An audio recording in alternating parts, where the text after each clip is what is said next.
नमस्कार। छप्पर फाड़ के राहू 3 राशींना चांगली फळे देणार आहे। त्या 3 राशी कोणत्या ते आपण पाहूया। 30 जून 2026 रोजी राहू धनिष्ठा नक्षत्रामधील 4थ्या चरणमध्ये प्रवेश करत आहे।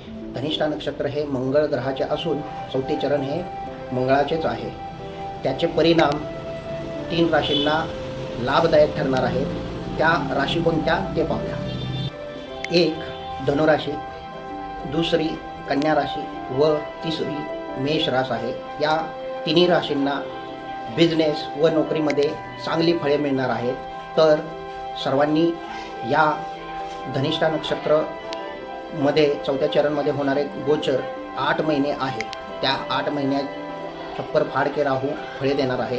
त्याचा लाभ घ्यावा आणि संपूर्ण कुंडली मार्गदर्शनासाठी तुम्ही संपर्क साधू शकता।